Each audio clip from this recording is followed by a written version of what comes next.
The Dove Network welcomes you to the following presentation of Double Dropkick Podcast.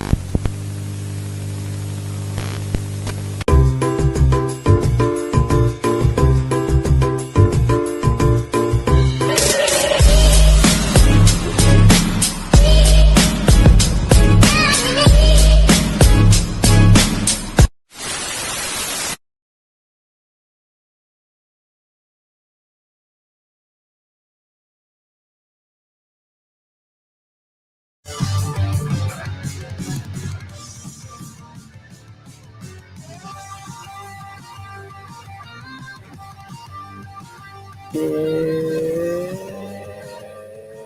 know what night it is? It's TDK Saturday night, and we are live coming to you through the power of your internet. We're so glad you guys are joining us here live tonight. We're going to have a kick-ass good time. We're going to throw it up. We're going to throw it down. This might be the last go-round. Who knows? We're going to all have fun tonight. And we got one of the main men to do it with. The interview with the Super One. Pondwater Dave Miller's on with us tonight. We got the Superman coming in. And he is going to do it upright for us tonight. We're going to have a great time with him as he joins us for our show. It's going to be a great one. We're looking forward to each and every one of you popping in this chat and saying hello to everybody, and hope everybody is doing good. If the guys in the background, if that echo has gone away, put me a thumbs up. If it's not, thumbs down. Echo is good, so no echo going there. So we got everything going there. We are all excited for you guys to join us tonight. And before you know to join us, you got to know those guys over at Spanning the Globe Podcast. They are on every Thursday night, 8 p.m. Eastern. They do a great job. Mark, Andy, Ben, and Rich. They do a fabulous job every Thursday night. Check them out. They're trying to get 500 so they can give away a belt, man. All you got to do is subscribe. That's all you got to do. Subscribe. Get them closer to their count of 500, and you will be on your way to possibly owning a Winged Eagle belt on an American leather. So all you got to do is check them out. Also, check out Mark Championship Leather. He does re-leather. He has some openings. Check him out. He does some of the best lacing work in the business. If you don't believe me, go hit up the one, the only guy who knows leather. I forget his name right now, but someone will have to tell me. Hazard and I knows that talking on someone I'm talking about. He knows everything that's going on. Also, you got to check out a great show that we love. We've interviewed this podcast before, Talking Wrestling with Pondwater and Amy. Great show. They are on every Tuesday nights. You got to check them out. Great group, great chemistry these two have, and they are on the Mark Out Moments YouTube page. Make sure you check them out. Also, check out Steven on his wrestling review page on YouTube. He does a great and wonderful job there. He is a spectacular man. I hope you got your drinks poured up, because our guest is pulled up into the front, because everybody knows my name is KEB Kev.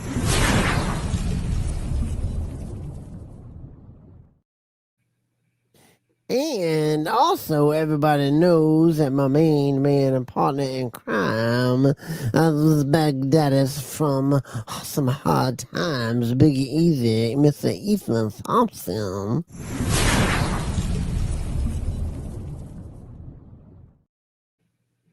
What's up, Big Daddy? What's going on, man? How you doing? Where's he at? Where'd he go? Where's somebody put him at? I don't even see him up here. Anybody know where he at? Hey, Ethan, where you at? Where'd Ethan go? I'm not Ethan. Hey, that's Mark. Yeah, there's Super Dave over there. It's me, Ref Super D.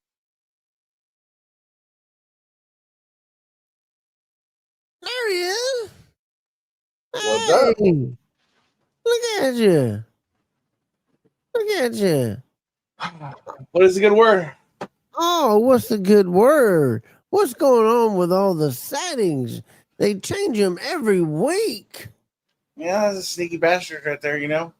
I ain't lying. I popped up there and it was, I thought Super Dave done whipped your tail and pinned you 1, 2, 3. And I was like, all right, I got a new co-host. Hey, Rock and roll. StreamYard's just on vacation like me.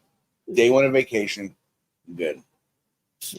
Yeah, but I use it with Oh, you OBS. yeah, and it shouldn't be having these issues. If you know, I know. I mean, I've been doing that all week, and the wife, I know, is totally annoyed to it. But she's like, "Would you quit that crap?" I don't know what that mess is. Quit talking that way. But I've been doing it all week long to the wife. Honey, let me see that sugar bill on. Let me see that. Let me see that big old butt. Let me see that North Carolina high knife right there. You know, sometimes you just do something, it gets stuck, and you just keep doing it for a while till you get tired of it. You know, it happens. That's what we gotta do. How's your week, man? How's your week?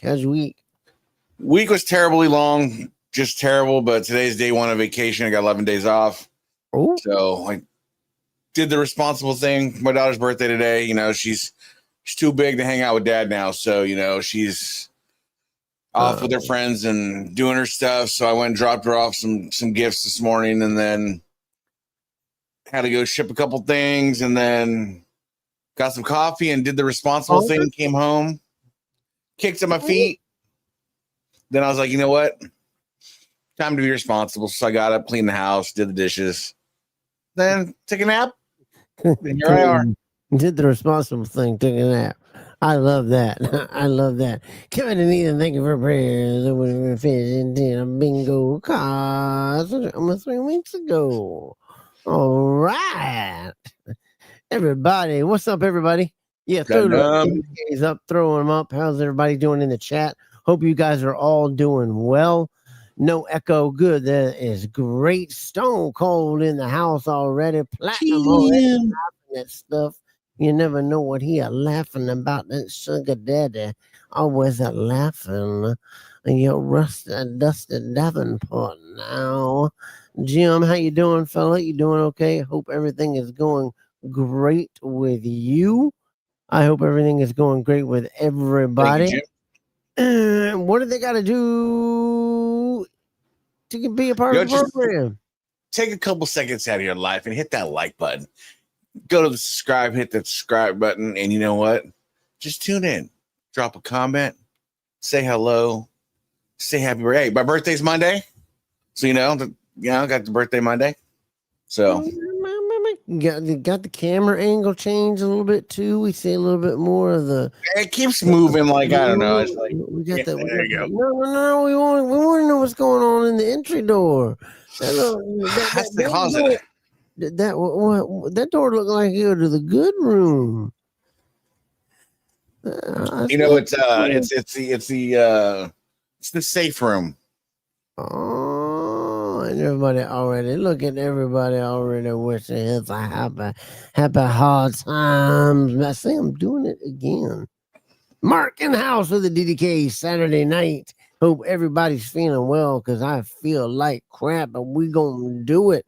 We're going to do it with one of our good main mans. He is a man, a Superman, actually. The hit that he took, I don't know if he wants to talk about the story tonight, but he might go over the story of how he actually literally became a Superman. But before we did that, Ethan, where can they find us at, man? You know what? You can jump on X and find us at DDK Podcast, formerly known as Twitter. Instagram, you know what? Go to Double Dropkick Podcast, Give us a like there, give us a share, hit us the reels. All right. Facebook, and you hit us at DDK Double Dropkick Podcast. You can submit your pictures. You want to be a belt bar. You need to sell some belts. You need to do something. Facebook's the place to do it. That's right. And I want to give a shout out to C4 Authentic Belts.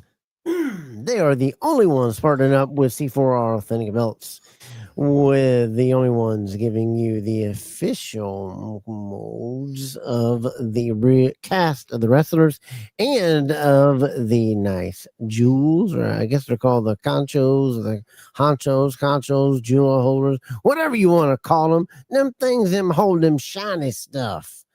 That's right, that stuff.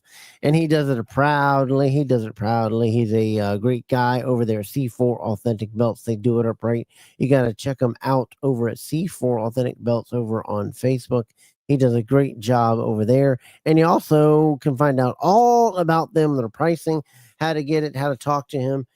Colin is a great guy and a friend of the show. Also check him out at c4authenticbelts.com. And remember, C4 Authentic Belts, taking you back to like it's 1986. And if you know what that means, you in the business. Let's bring in the business of bringing in a good friend of the program who has come on here numerous times for on DDK Saturday nights. And we roll him in, we roll him out. We love having him in. He's just a knowledgeable guy, and he is a guy that has so many stories. I think we can have a 4-hour show with this guy, right? I mean, this guy has got so many stories. But first, let's bring him on so we can talk to him. And ladies and gentlemen, please welcome to the stage Mr. Super Dave Milligan.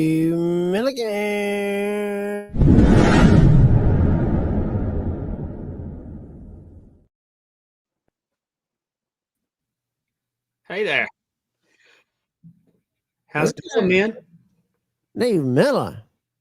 Look at that beautiful face. I mean, geez. Hang on. I'm quite mild mannered at the moment. Mild mannered. Now I'm Super Dave. Now you're Super Dave. What's going on, guys? Hope I can live up to that introduction. Say what? Hope I can live up to the introduction.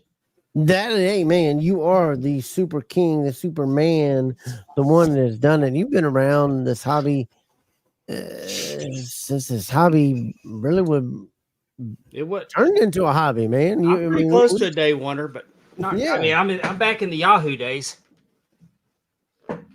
When we were just sitting like this, with a cup of coffee and waiting to hear that. Someone letting you know somebody's internet chat, and then you just start chatting about your new belt day, what you got, describing it, trying to send pictures, trying to send everything. Pictures to upload. Those were the days. Those were the great days. Had to get a picture, go have it printed, set it on your flatbed scanner that you spent 3 months pay to own. Yeah. And then the picture was too big, and you had to figure out how to edit it down. What is this picture? Wait a minute. Is that the? I see a US. I see a U. Yeah, it was all kinds of stuff. All kinds of stuff in there. Wild West. Yes, it was. Any FedEx deliveries been thrown at you? Not lately. Any boxes hit the house lately? The last time I had a FedEx delivery show up,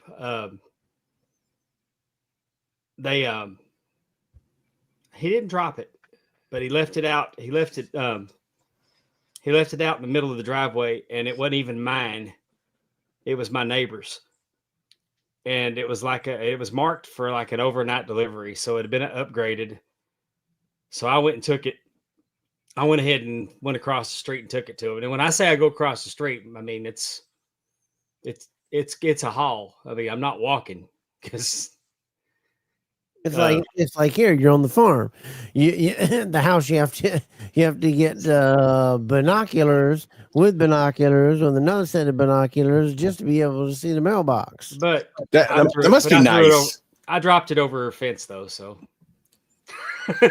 Just having that kind of space has got to be nice because, like, I can't fart quiet and somebody not hear it because I live in an apartment and I have 1, 2, 3, 4, 5, 6, 7, 8.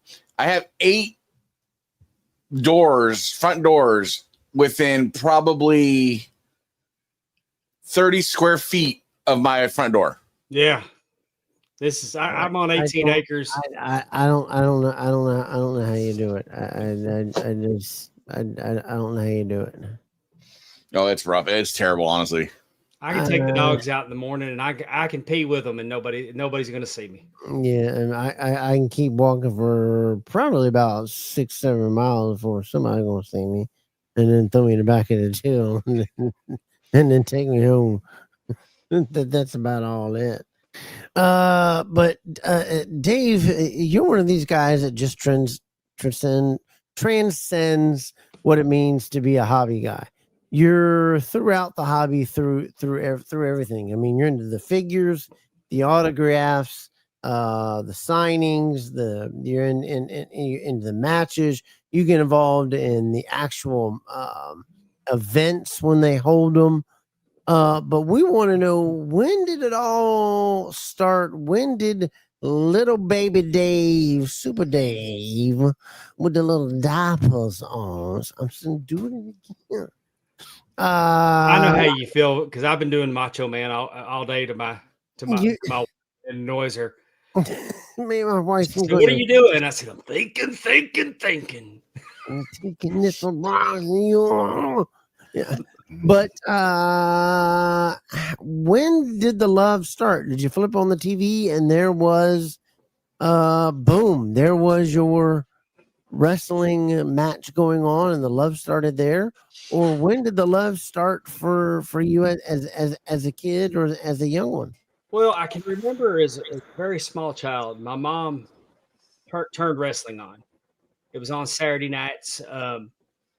And she says that she showed it to me initially and told me that her grandfather would take her to the matches.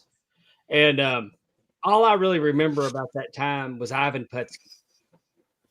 He had wild hair. He was a muscle guy. Right. He would do acts of strength. He would they'd break cinder blocks on him. You know, he'd hold a cinder block and they'd break cinder blocks on him with a sledgehammer. Okay. But he was real childlike and he would bring toys to the ring.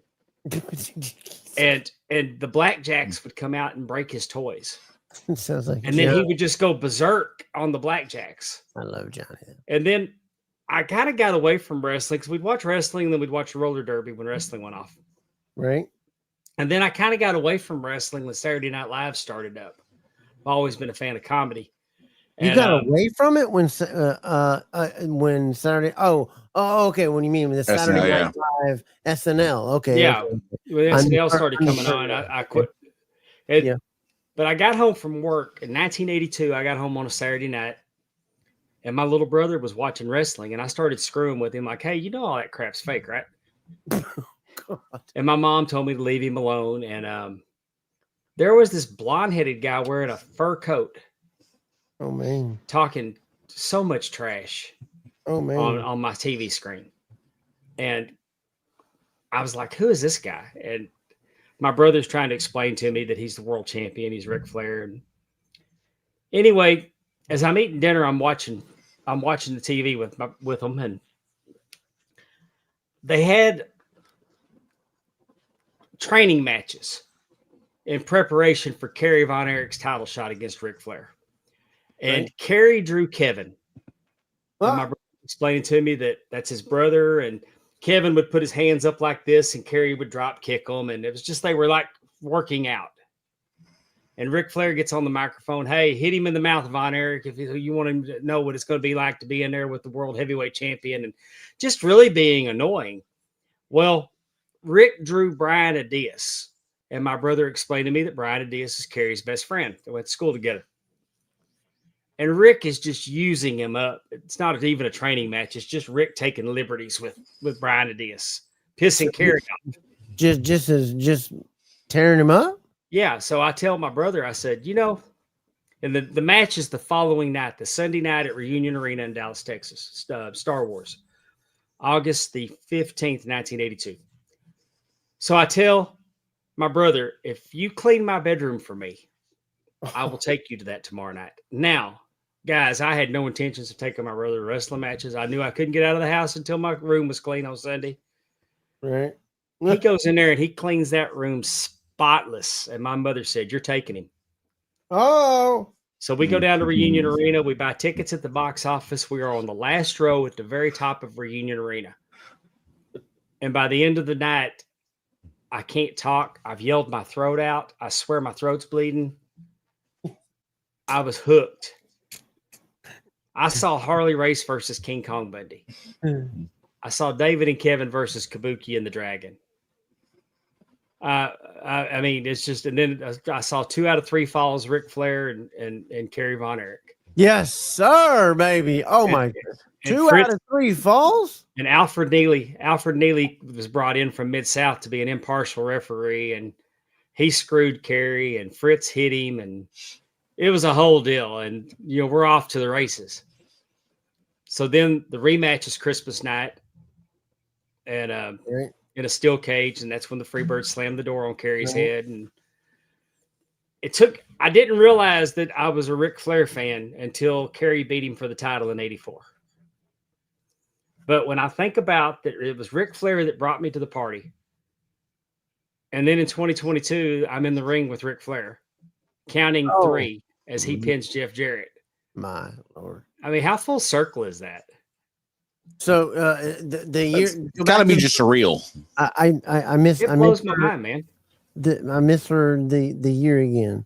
The year again that you went and saw him and you're sitting there 82. 83 in 1982. And, almost 40 years later. Almost 40 years to the day, almost. Man, I was one. I mean, it was 2 weeks short of 40 years. You got to be kidding me. Then 40 years, you're sitting right there. And I swear to you, Dave, if there was one of the best ever entrances slides, that has to be in the top 10. Oh, Ethan, I know you saw it. Oh yeah. He hit that slide, and man, I thought he was going across on the other ring. I said, man, McMahon and his quads were envious of that slide. I was just, don't fall down. I just knew I did not want to fall down going down that ramp. I was lost. I was more focused on getting into that ring than I've ever been focused on anything in my life.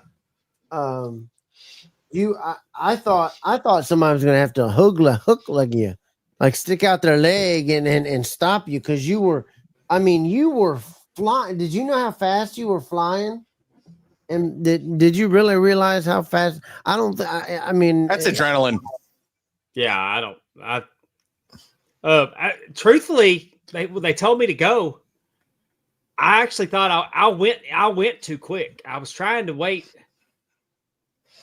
I knew how quick I could get there. I wanted to wait a few more seconds before I ran in. It's always been my problem. Confidence. I'm fast when it comes to them ring slides. Right. I'm always coming just a little too early, just happens. Since 1982. Woo! I heard that one. That was it. So I mean that's full circle. And was there any moment during that night when you counted that 3 and you counted 3? Was there any moment during that night, or when it was on, or standing in that ring, that when I won Big East Conference Championship, and I'm sitting there, and I remember my dad hitting me T-balls to get me where to go, and to get me a ground ball after ground ball. I remember, was there a point where you're sitting at the pinnacle of holding the greatest, one of to me, the greatest wrestler of all time, hand in the air? Did you think of those nights back then, of you two sitting in those front rows watching him, did any of those memories be like, I can't believe I'm right. I used to be right there. No, honestly, I was annoyed. No.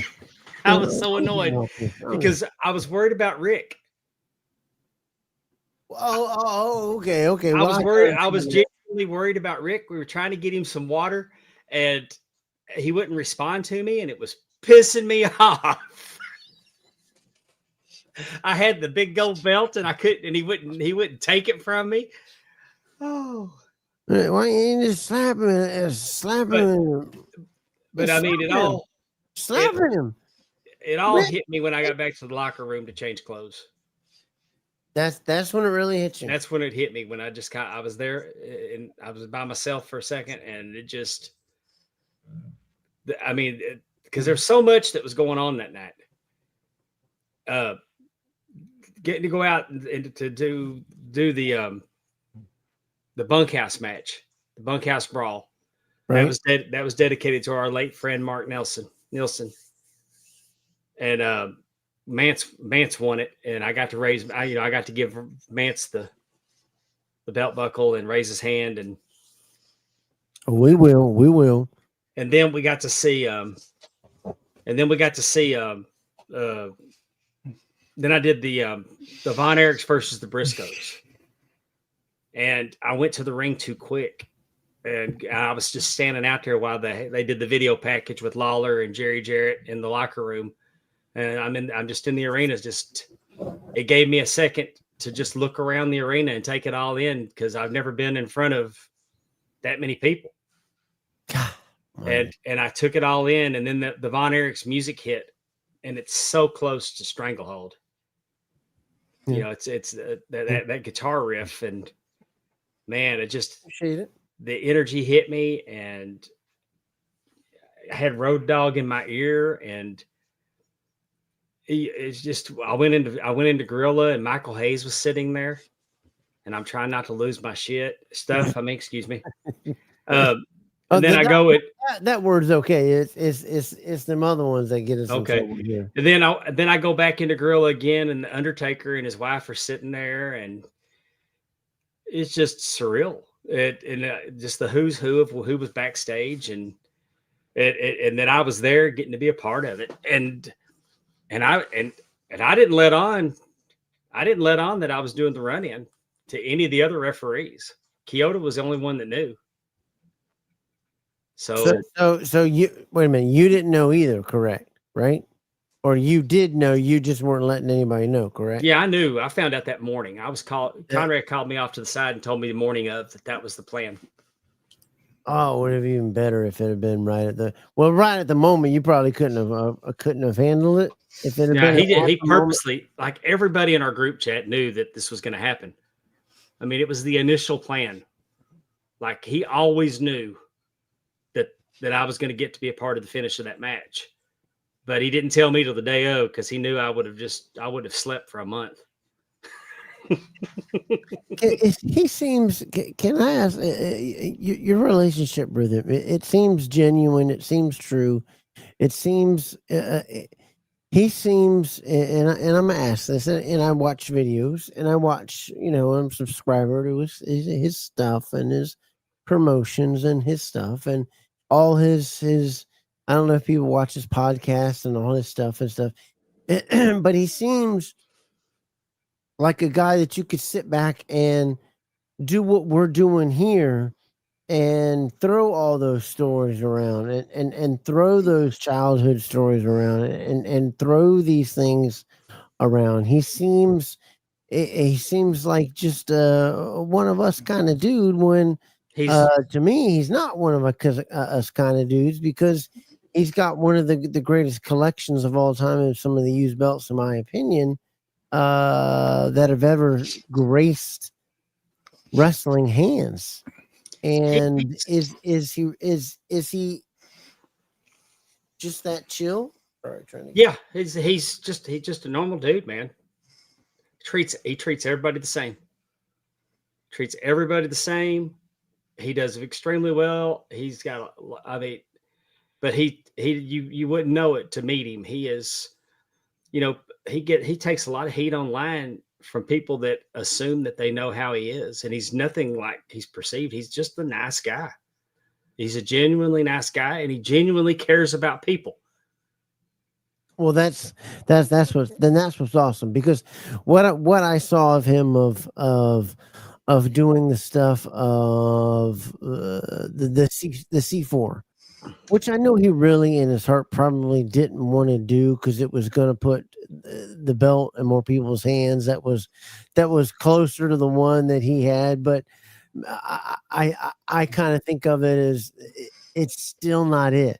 No matter how many people get as close as to where a booger used to be on it. There's only one. There's only one, and one. And he calls all the rest of them nice little tribute belts. Right. Dude, I was in Charlotte with him, and we all brought our big golds, and we're sitting at a table, and we all have our big golds on the table, and his big golds on the table with our big golds. I mean, it's just, and Sabu walked by and looked at the table, and he goes, "Fake shit," and kept walking. And we're laughing because the big gold is on the table, but my God, I mean, he is. Bruh. If I wanted to bring the big gold to my house and keep it for a couple weeks, he'd let me. I don't want to. I don't want that kind of responsibility. I mean, yeah, that's good homeowners insurance right there. The first time that I held it, hold on, I was starstruck. I was starstruck by an inanimate object. My wife had to tell me to breathe. I'm just. Do you know how to do track IP addresses? Do you know how to track them and show where it's located? And I'll get up with Ben later. Ben might. Why don't you borrow it for just a little bit? But what I'm saying is, the first time that I saw the big gold, it was in Dave Milliken's hotel room. And he took a picture of it and sent it to Conrad. And he had a bottle of Crown Reserve and 2 glasses on it like it was a platter.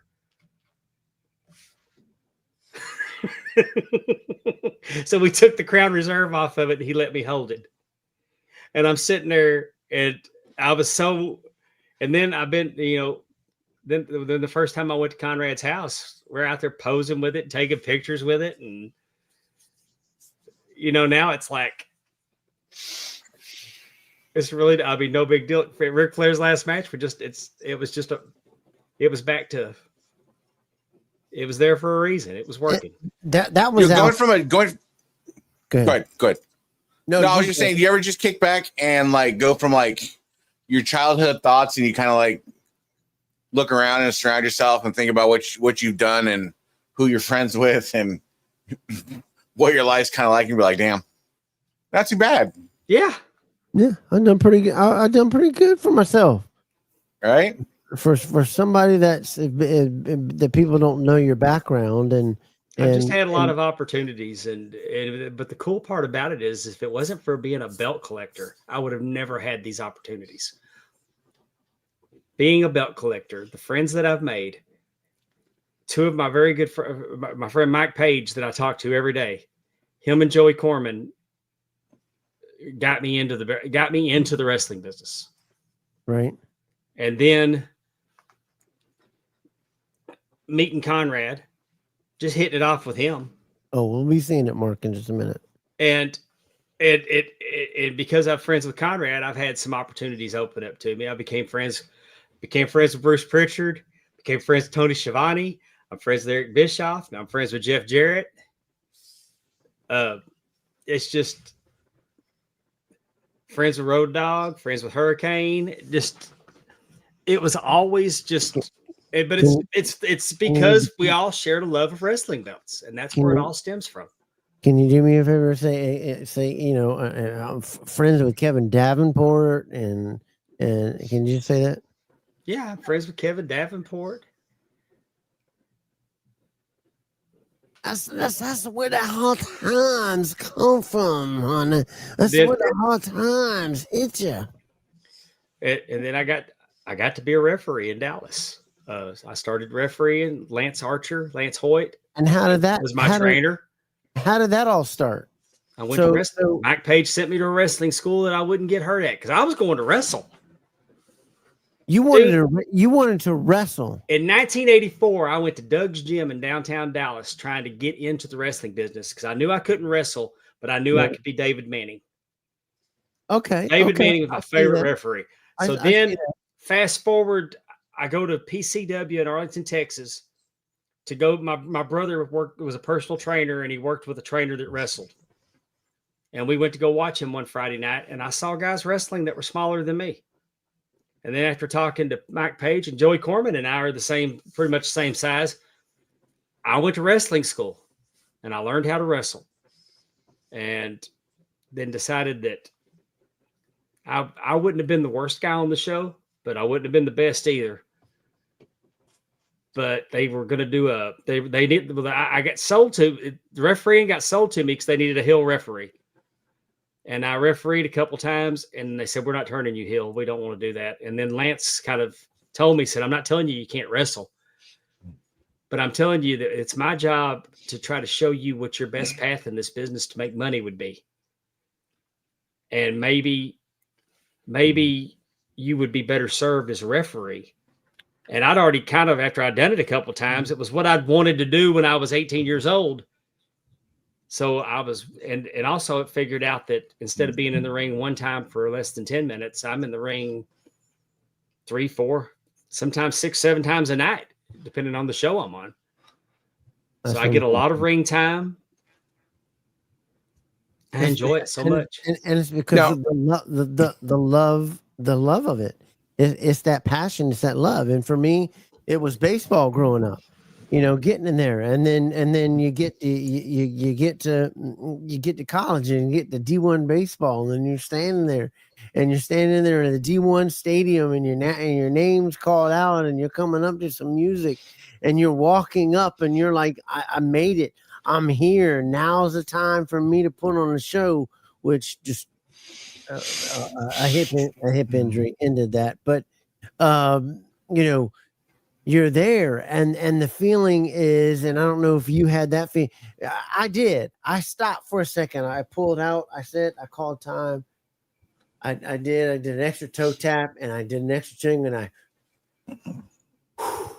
I got that extra out that was here, that nervousness that was sitting right here, and I got it right out, and then I got right up.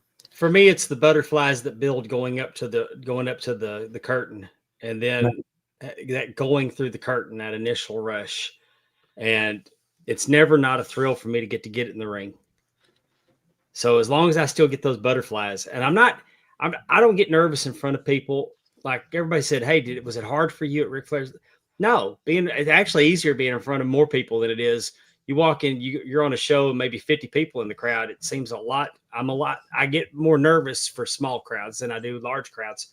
And I was a theater kid. That was what I did in high school. There was a lot of girls in the drama club that I had the hots for. So I got in the drama club, and then I found out that I liked it. Right. And so it's just always been a bit of a show off. But getting in the wrestling and get in the ring, and I really like it when the wrestlers feel comfortable enough to use me to do certain things, or when I get to do some spots too. Right. Do you have that?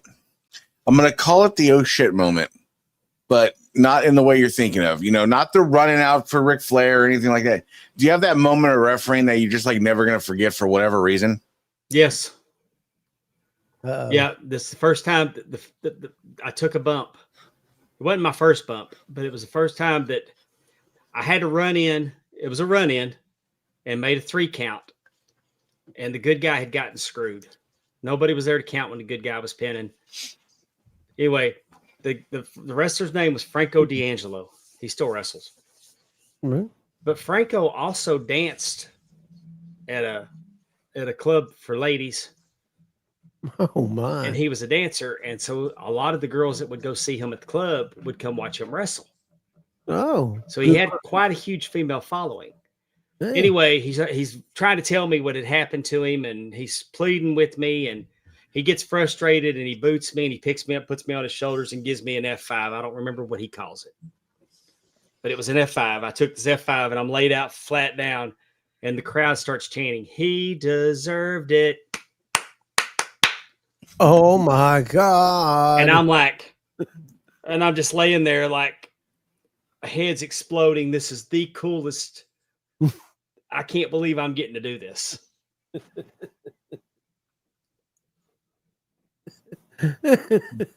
That was the first one that happened in a wrestling ring. Dude spinning in the air like, oh, this He's is like awesome. midair. Yeah, All you hear also, is, "He deserves it." and the first time I did a backflip off the top rope, that and actually got all the way over, I was like, oh. So, and these are all moments that you have that compiled that came all from that sit down from your mom, right? Yeah. Now, all from that. I will tell you, Ethan, the one moment in the ring that it all came back full circle for me, that I was like in the ring thinking that I went back in my mind to the first time that I attended the wrestling matches. And like, I can't believe this is my life, was against when Jax Dane defended the NWA world title against Houston Carson in Houma, Louisiana. And I got to stand in the middle of the ring and hold the NWA 10 pounds of gold up over my head. Oh, gee. That was, I do remember thinking that I've made it. This is my moment. Now, on the flip side, do you have that get back moment? Do you have that moment that maybe you botched something or something didn't go the way you wanted it to, or you couldn't go to an event or something like that? You have that get back one you want. Do you have that one? You mean like messing something up in the ring? Messing something up or screwed up a finish? Yeah. Yeah, those your take back. You'll remember those long before you remember the good. You'll always remember the bad more longer than you will the good. I think in any athletic type profession, I think that's the case. And the times that I didn't, it's like the time that I just blatantly did not count three because I didn't want to mess up the finish when I should have counted three. You know, everybody will watch these, like, and I felt so bad for Daphne a few weeks ago on Raw. Oh, that three match. Yeah. But it's like Charles Robinson even talked about it on Chris Van Vliet, that you don't change the finish. But they put her in a bad spot. But now, explain for what you mean from a non-referee. When you're going to count to three, 1, 2, and then you stop and don't count three. Because they're not kicking out. I mean, because you expect them to kick out and they didn't. I mean, she could have come down and she could have done that last swipe at the end and then tried to wave it and they just started selling it real hard that she kicked out last second. But I mean, the cameramen really didn't help out any because they stayed on the shot. It was just that something. I guess Jade was supposed to break the pin up, and she was outside the ring, busted open, and that the finish didn't happen. And I've been in the ring before with somebody, and if I would have counted three, I'd have changed the title, and it wasn't scheduled. And then I was in another match one time, and the tag team, it was a tag team match, and the guys decided to do the double pin. He was on him and he got on his partner's back and put his hands on there and, like was posing for the 3 count. Right. And I shouldn't have counted 3. I should have made the guy get out of the ring. But trust me when I tell you that these guys would not have known how to cover that and then keep working and then get to a finish. It would have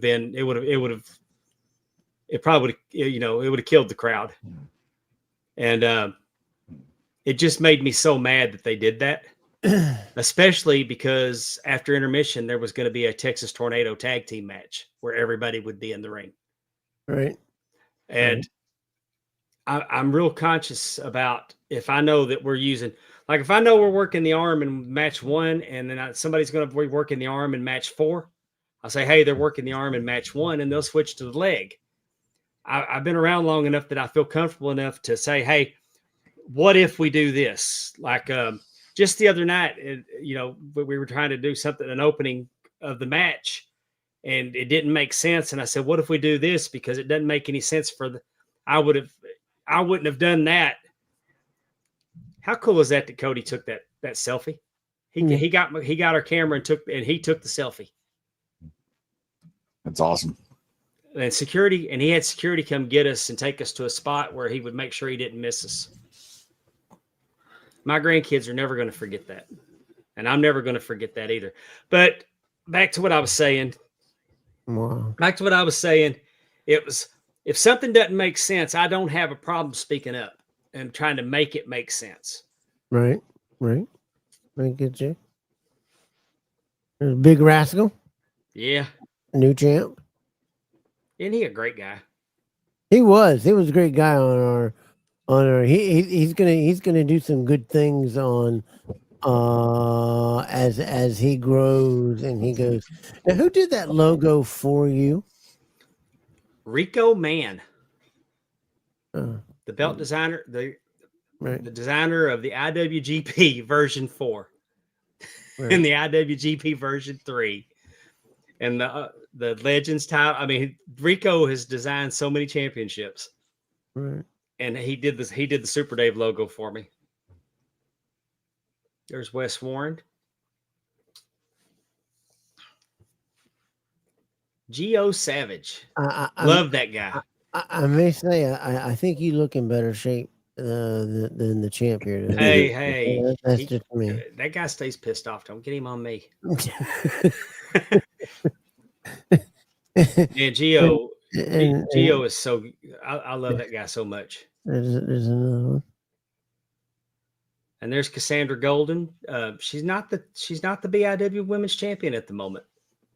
She's trying to get that into contention so she can challenge Killer Kate and maybe get her belt back. I like the point there. I like that point. The point right here. I like the point. Thought that was pretty cool. That's that old school. I'm pretty sure that I think that's Evil Ellie. That may be Evil Ellie in the ring, who was just on AEW a couple weeks ago against Ty Conte and Anna Jay. There's Alex Arsenal. Alex Arsenal's wrestling tonight against Barrett Brown in Spring Hill, Louisiana. If he wins tonight, he will get a title shot against Caleb Conley for the BIW Southern Heavyweight Championship, November 22nd in West Monroe. He's got a good physique. Looks like he's got all the body, the face. He's very popular with the women. He's got the look. It looks like he's got the build. He's got the right. He looks like a wrestler. He does movies. He's a model. Who'd that guy ever beat? That's when you slapped Rick. That's when you slapped Rick to wake him up, and then he slapped you back, and you're like, "Damn, all I was trying to do was wake you up." You see that confetti? You see that confetti coming down? Yeah, I got a whole bag of that stuff. Oh my god! My wife just started getting it out of the ring, and she had a plastic bag, and she was just scooping the confetti out of the ring into a bag. Well, I would have been selling it, and oh man, would I have been selling it, and I would have been. Oh, I would have wanted some of it. Oh. So from the truth was he just dehydrated. Yeah, that's all it was. Just dehydrated. He dehydrated. The only thing I saw him drink all day was a diet. It was Diet Pepsi. He had a treadmill. He had a treadmill in his not a treadmill. He had an elliptical in his dressing room. And I mean, he was He just didn't. He didn't hydrate during the day. And I don't know why. I wish you could see the bigger. I wish you could see a blown up this picture blown up. I mean, bigger, because it's me. I'm counting Jeff Jarrett. There's Conrad. There's Conrad and Morgan, who's Rick's granddaughter, and then his wife Megan, and then there's Wendy, and then there's Kid Rock, and then you'll see. I think you see Bully Ray. Yes, I see it. Yes. I mean, it's just kind of like I've got a picture on my wall up here of Muhammad Ali versus Superman. And in the crowd, the artist drew celebrities in the crowd, like Sonny and Cher, Batman and Robin, Johnny Carson, Pele. Dang it. But there's Donnie and Marie. Right. Because this was an old picture, but when I look at that picture, it's seeing the who's who in the crowd is kind of cool. Right. And then going to this picture that everybody talks about. Hey, I only bought that that Ric Flair deal to get that robe. And turns out that I really like the belt too. The belt is incredible. The pictures do not do it justice. Those legacy belts that they do, every one of them I've seen in person, I've been very impressed with, but the pictures of them don't often do them justice. Yeah, I would have wanted them just for the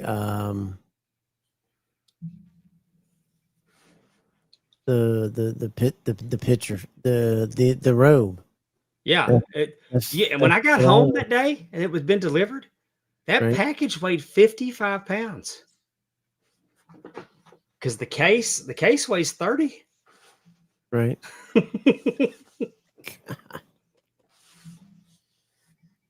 And here comes some more of the holy crap. Just some of the collection that is taken and amassed 30 years of collecting. I could say that. I mean, from 2000 to 2008, I got my belt count up into the 40s. Right. And then it dwindled away. And then by 2010, I was down to 2. And then 2013, I got a new one. In 2014, I added another one. And in 2016, it really blew up. And I think the one that I got the shipping notification on today is going to be number 75, maybe. I'd have to count.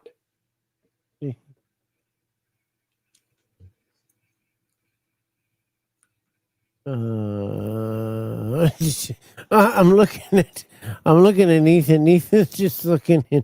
His mouth is just open and like, oh. That's my 7-plate Louisiana and my 5-plate Mississippi, along with that's a Tim Lee special on that Texas brass knucks. All that is just some very thin leather, if it's real leather at all, and it's 10 plates, and that's a real set of brass knuckles that he wrapped that thing in tinfoil before he mailed it to me. But it's one of the cool. I mean, it's so accurate. And then I had Zubair do stacked side plates on the Louisiana and the Mississippi.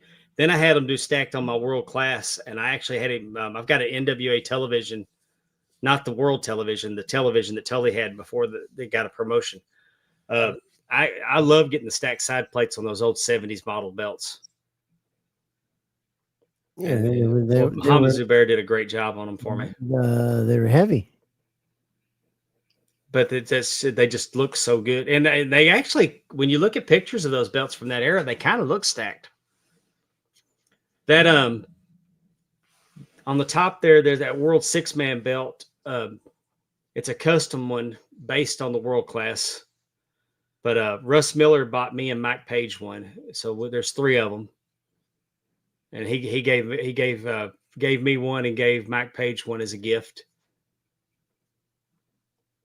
He just gifting out belts. Yeah. Right. Ethan, what you got on this stuff? Oh no, I'm just looking. You know, you got the Hogan belts down there hiding the 86 and the 85 and 86. Yeah. There's a Ultimo Dragon Tiger mask. There's a Ray Fury mask next to the Ray Fury Wrestle Buddy. El Grande Americano, the Grappler, and the Patriot. Right.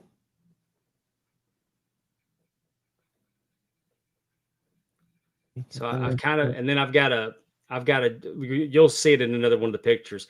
Now on top of my refrigerator there, I've got a couple of Muda pictures, a couple of autographed Muda action figures. That mask was bought at Muda's last match in Japan, and that was gifted to me by my friend Jimmy Sorensen. And then I've got an autographed Okada on the front, and then autographed Magnum and Nikita, and the autographed Magnum and Nikita comic book cover.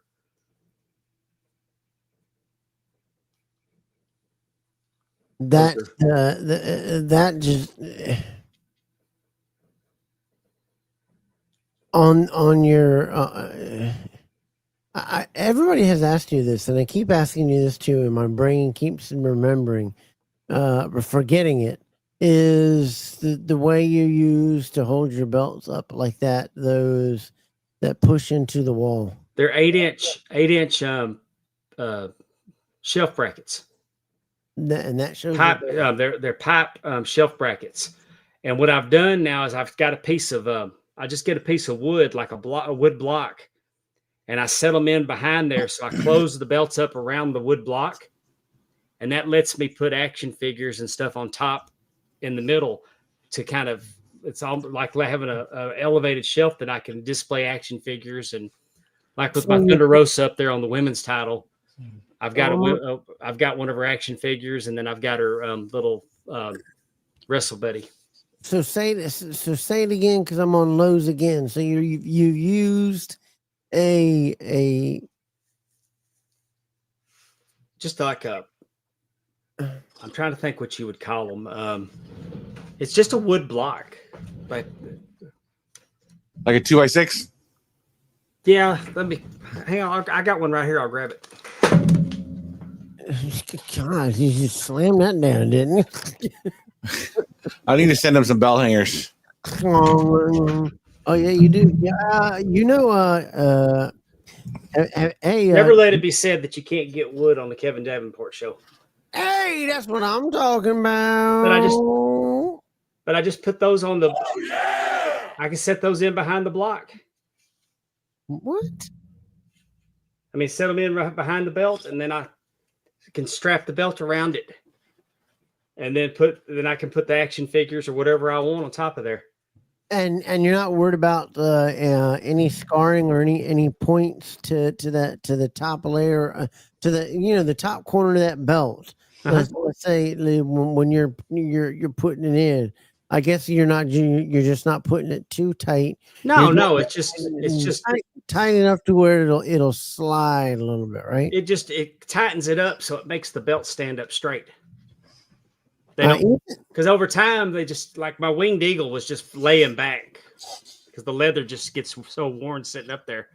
It just so that they lay back. But now with that piece of wood there, it actually it gives you a little tension behind it to where it'll make them stand up straight. You have to give me your shipping address. I'll send you some bell hangers that I 3D print. Ethan, show them what you do right now. I want people to see these things. I just shipped them all out, actually. I got to make another run. Can you send me a picture? Are you talking about the belt hangers that? Oh, you're talking about the ones that that like they've got like little hooks that you can set them down. Yeah, yeah, those are nice. I'll send you some on me. I appreciate that. We're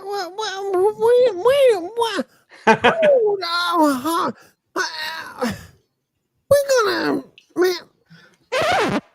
Don't be jealous. What? Haterade's what you're drinking right now. You see this, man? What I'm drinking morphine back here, buddy. I'm on some of that hijack morphine. Y'all ain't got nothing on me tonight. Hey, I've been on morphine before. I told you mentioned what had happened to me. I remember being in the hospital, and I woke up and I was in a coma for a week, but I was in and out all week long, and I remember like the ceiling was like an acoustic ceiling, right, and it looked like crystal angels were floating over me. And I told my dad that, and my dad said, "That's the morphine." He goes, "They only give that to you when they figure you ain't gonna make it anyway."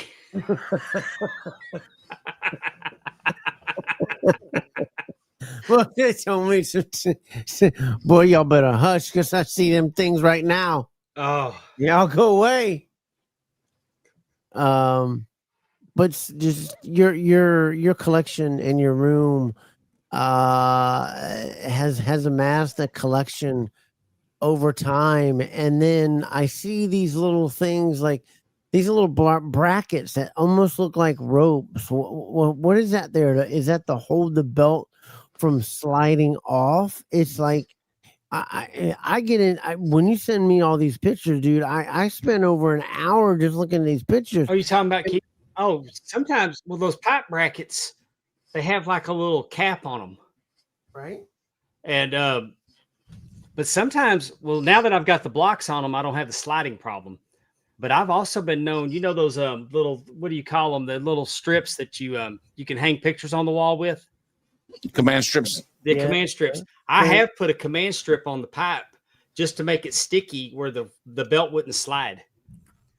Because especially with shop belts, like the women's tag was real hard to get it to not slide because so you're getting it so that's preventing it from not sliding forward. That's what you're saying, right? Yeah, the cap would keep it from going off the end, but now with the blocks, and I don't always fasten the belts. I just kind of push the leather in behind it and then push the block up against the wall. Right. Because I'm sitting here looking at this picture here that I'm about to put up. I gotta send it to hold on. I want you to see this one. That AEW world title there is all of those three are their shop versions. They're excellent. The AEW does such a good job on their shop versions. The world title I have is on real leather. Yeah, Dan Comiskey did that leather on that. It was a custom leather job for whoever that belt came from, and like there it is. This is it. This is because you've explained the wood. Now this is where I was going to ask the wood piece. I was like, is that a piece of wood? Now I can see it, and now how I can see it to the left. Do you see Honky Tonk Man? Do you guys all see the man? I'm getting warmed in here from. The Honky Tonk Man can get you hot. Warrior, Savage. Yeah, I got Savage and Liz on the WrestleMania 3 card on there. So and you can see how you've blocked it and you've encased it around there, and it looks like you may have snapped it one time because it looks like I can see it folded like this. Yeah. Right. So it seems like it was one tap. But you've got it sit on those two, I'm just going to call them sticks coming out of the wall kind of things. And then they're pipe brackets. You can get them on Amazon. Just type in 8-inch pipe bracket. Now you have to anchor them. And so once I got them anchored, taking them off and moving them around. I mean, if I ever clear off these walls, I'm going to have a lot of repairs to make to the walls. Oh my God, the wall's gonna fall down, dude. There's more holes in them. Oh my God, that wall will fall down. But like on that's why I like the 3D printed ones. They're real nice because they make these new drywall studs. There's drywall anchors. Did you send? They're just I sent it. They're just plastic, and literally you do a little pilot hole and you just hammer it in. It's got a flat. It's got like it's almost more flat than round. So when you're drilling into the thing, they're very reusable, because a lot of the drywall anchors aren't reusable. Yeah. And it just locks into the drywall and it's not going anywhere. Check that out. Yeah. Yeah, we didn't have I anything do. like that back in the day. But I don't get any. I don't get any because he's. You just have to. You shut up. You just have to say how many you want. Dude's dying, so I ain't gonna send him any. I ain't gonna. That's a waste sending them out there. Well, the wood blocks have been a game changer now because I've been able to incorporate action figures. Like you saw on the Texas belt, I was able to put my Fritz von Erich Zippo ladder on there and my signed Kamala little figure. Kevin knows. All Kevin has to say is, "Hey, I need 10 sets of belt hangers, and I'll have them to him next week." Making Ethan jealous. Kevin just likes to cry.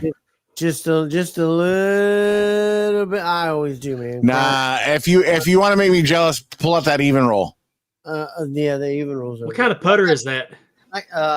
This is the A1 Jailbird by Odyssey. Oh, nice.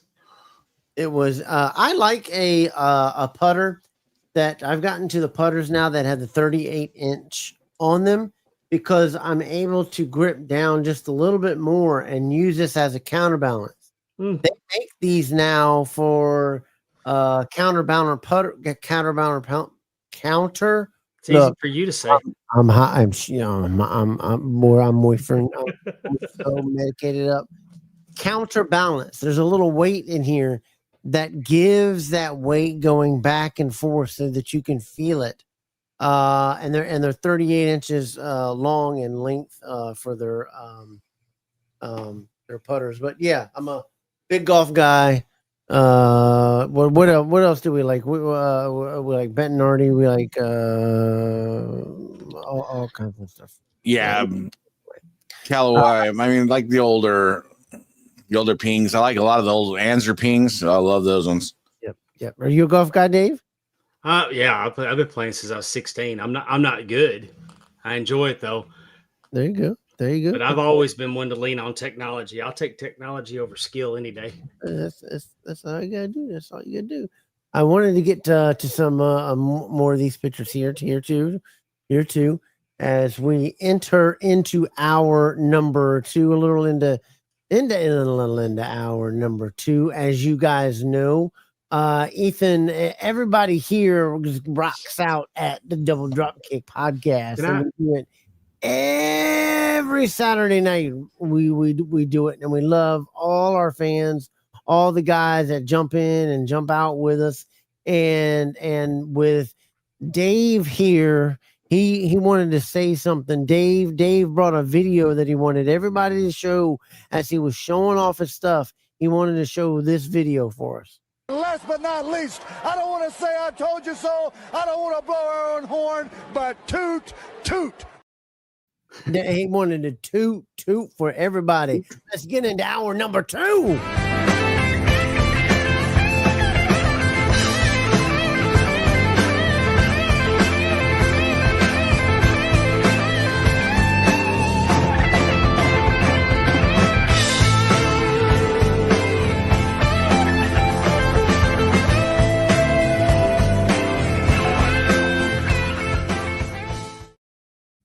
We are on with the wonderful and super and kind and talented and so not handsome.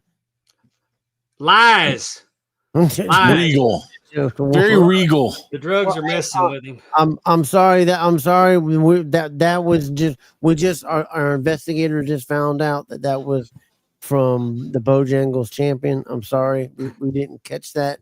Our security team, we got it now. It's out of there. Speaking of the Bojangles champion, speaking of social media today, they had him at a car. They had him at a con today, and they had him next to a Colonel Sanders cosplayer.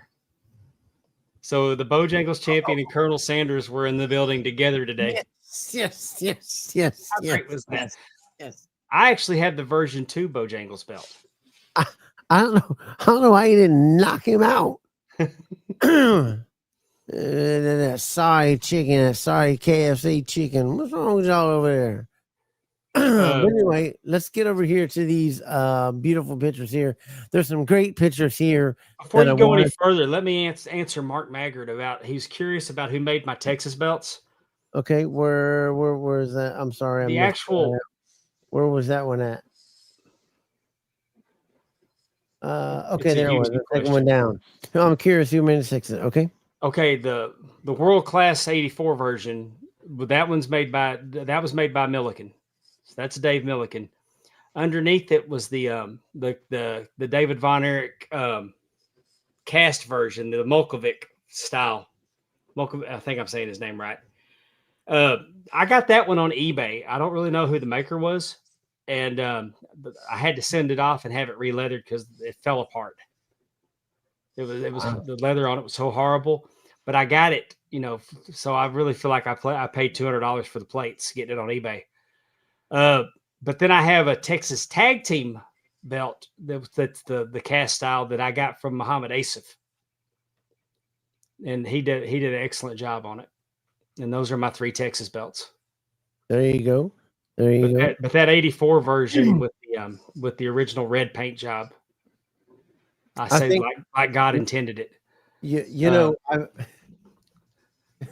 I have to write notes down as we go through, so I remember stuff through the thing.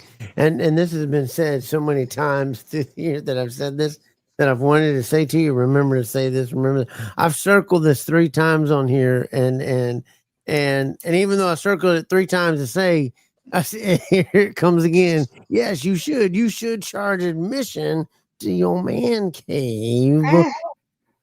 Dude, I'm just so proud of my stuff, and I try to present it. Everything's presented like a display, right? Absolutely. And if you're ever in the area, stop by. I'll show it to you. Yeah. Me and John Fisher. I'm gonna me and John Fisher. He's an original, but back in the Yahoo days guy. Right. That guy, this guy for 25 years now, at least. Oh yeah, I was in them days. I believe his screen name was 10 Pounds of Gold. Nope. No. That what that was I know exactly that 10 Pounds of Gold is John Martinez. No. John was John, what was your screen name on Belt Talk? On Belt Marks. That Belt Marks. But John was back in the Yahoo groups. I've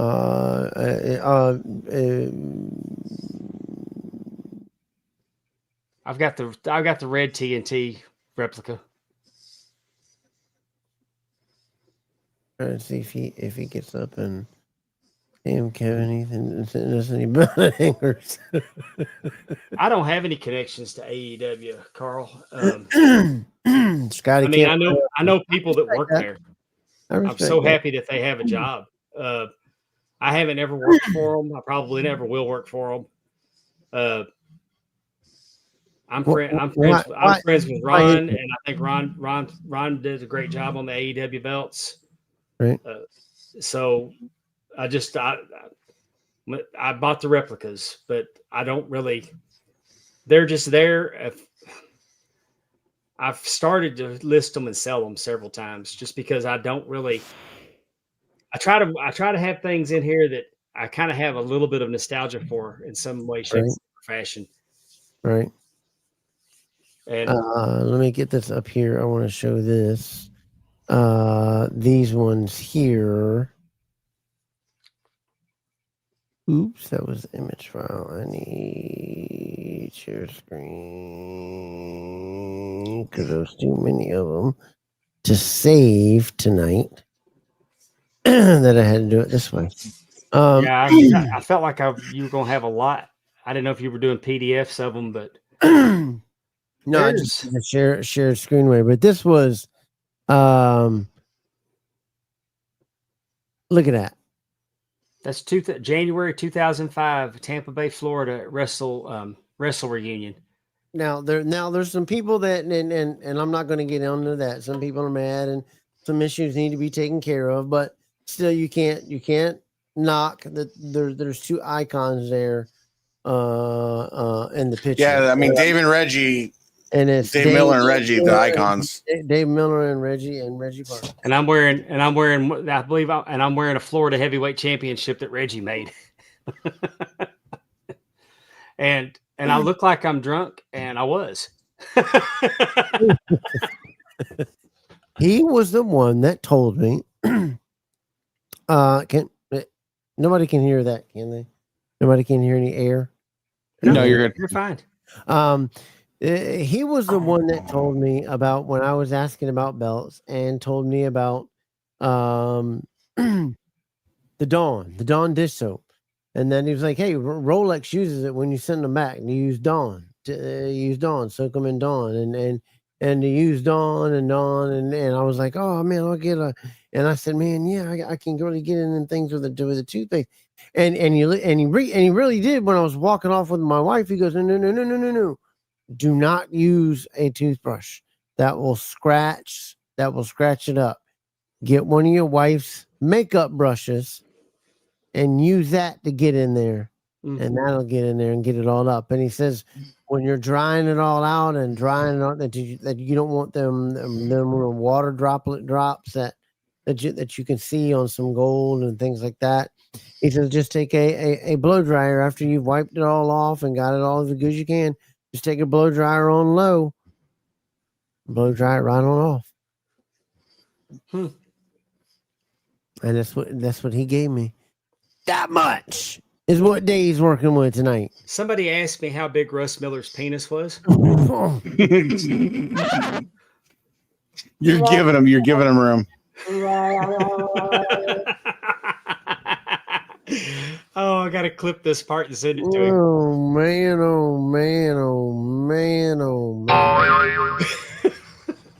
That was it right there. That was it. I'm gonna tell you, he was working with some hard times. Here's Dave going in. That's with Jeff Cobb. You go there. Got to work with Jeff Cobb. Don't you throw pennies in here? I want dollars. I think I'm throwing somebody out, but looks like I'm doing the Hogan pose from Saturday night's main event. Yeah. You could that, and there's memories. That pose, you can almost hear the music. You can hear the music in your head. As soon as Erasure. You hear it. Dun, dun, dun. Yeah, that's what I'm talking about, and that's what this hobby was. And I try to tell people was built on when you had guys coming in, sitting in these little chat rooms with their belts that they had just got a new one from Reggie or a new one from who, and you're excited and you're showing them off and you're trying to talk about them and does anybody know about this and how this? Does anybody have? Nobody crapped on them. Nobody crapped on them and said, "Well, that should be like this," or that's too big, or that's not the right font, or nobody did that back then. We didn't do that. We didn't do that crap. Everybody was genuinely happy for you. Yep.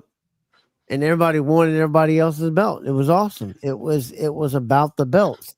It was about the memories that they bring. Because I tell you what, every one of us, and Dave can say, every one of us in those Yahoo chats getting these back here, we would have killed for these. Oh yeah. I'd have come over with a buckshot. I'm telling you right now. You'd have been running. I'm taking well, and comparatively to how you guys had it back then, I mean, we're friggin' spoiled when it comes to makers and the availability of belts and how to get a belt and the quality of the belt. Because I mean, I got a Vegas Big Cold coming that you're not gonna, it's gonna knock your socks off. And what I got it for and the quality of the belt, I'm just like, it's ridiculous. Yeah. Yeah. Oh, I can remember. I remember Mike Hamilton started doing big golds, and they were so heavy. I mean, he had problems with the bolts breaking, and I didn't ever have problems with bolts breaking on mine. But I had him do me a Texas big gold, but they were so heavy. And then he made me a Texas custom belt again. It was super heavy compared to the others, but I mean, but it was belt making was new. I mean, if you didn't go to Jamar or Reggie or Dave or Joe Price, Yeah. Chris said, "Do you have any of the Dick Moore books? I got all of them. Any of the new books? I got all of them, and I need to order that new AWA one. Oh, we talking about all of them. I love Dick Bourne. He's a great guy. Yes, sir. Yes, sir. All those books that he wrote. Guy Evans, the Nitro book too. If you don't have that book to read, you're missing out. Oh, that's a long book. Hey, Guy Evans is doing he's gonna do a Hulk Hogan story in 3 parts, and he's doing it as crowdfunding. So now is he just started it, and I think there's going to be certain levels and things that you'll get, getting in on the ground floor of his. Guy Evans does a lot of research. Eric Bischoff speaks really highly of him. Oh, okay. But hey, I mean, he's killed the narrative that Bischoff killed WCW. I don't see that picture that you're saying that you sent there, Bob. On the other one that we were going to, this is a picture that I really love because I think this belt is beautiful. Beautiful belt. I like. It's my favorite version of the NWA junior heavyweight. And I like it. And the reason I'll tell you I like it is because I like the logo in the center instead of it being the Yeah, Peter Ellis of Leather Rebels. Oh, could he make a belt till he got in trouble? Boy, he was. Oh, dude, he made my Super Dave custom.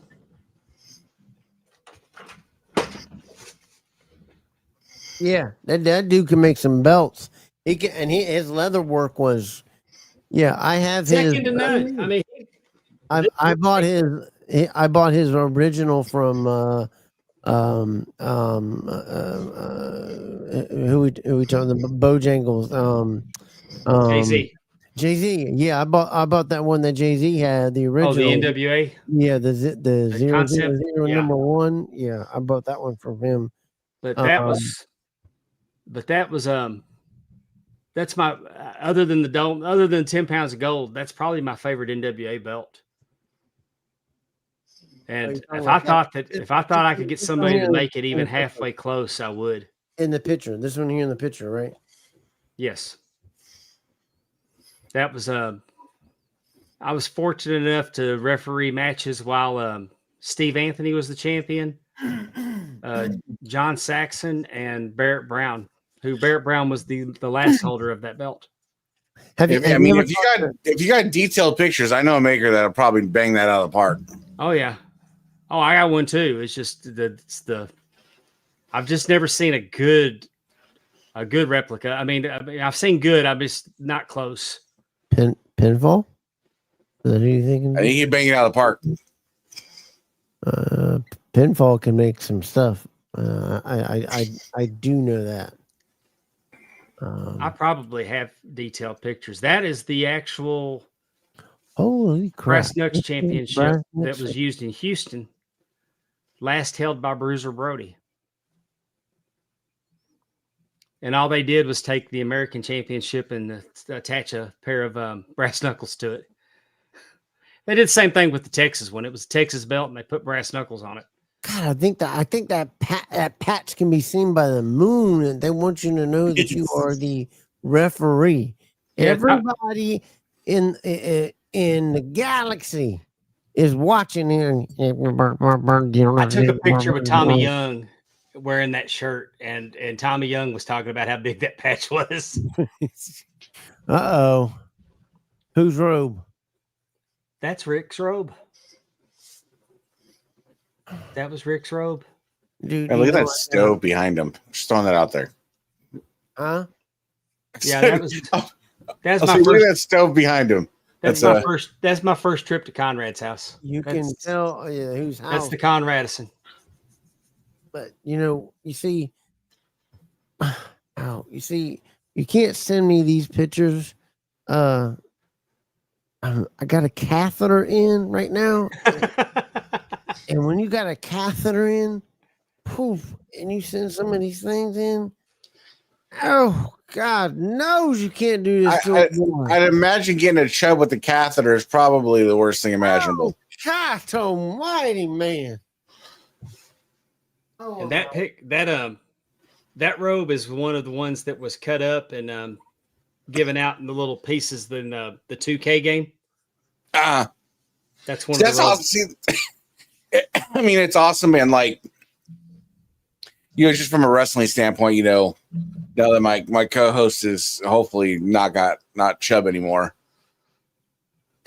But it's just awesome. The nostalgia. It's just Hang on, I can help him. I can help you. I can help you there, Kevin. Think of Russ Miller nude. I'm good now.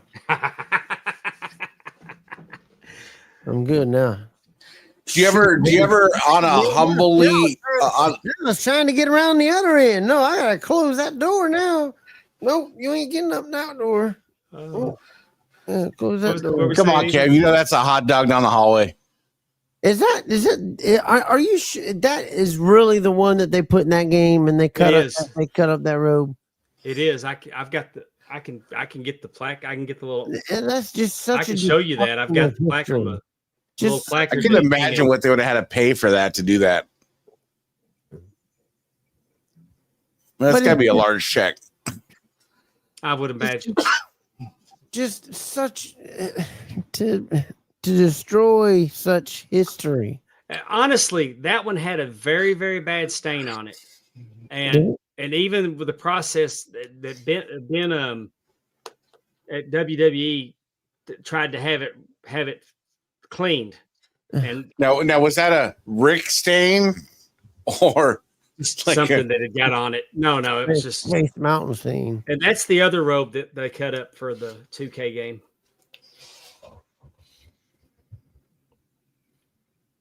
I hope you guys realizing the stuff that you are witnessing and seeing in some of these pictures. But this stuff is just absolutely amazing. These belts are absolutely amazing. This stuff is absolutely amazing. These pictures. That's a Milliken Vegas big gold. And of course, that is the big gold that I'm holding on the other shoulder. What's up, buddy? How you doing, man? I'm trying to hang in there, Chris. I ain't trying to hang in there, Mendoza. We gotta talk. Too. What's up, Mendoza? Hanging out, Mendoza. Good leather guy if you need leather services. So is Mark Maggart, our leather guy, who does superb lacing. Look at that one is that one was one of my favorite ones I got to put on. The red one is my absolute favorite. That purple and that, oh my God, that blue.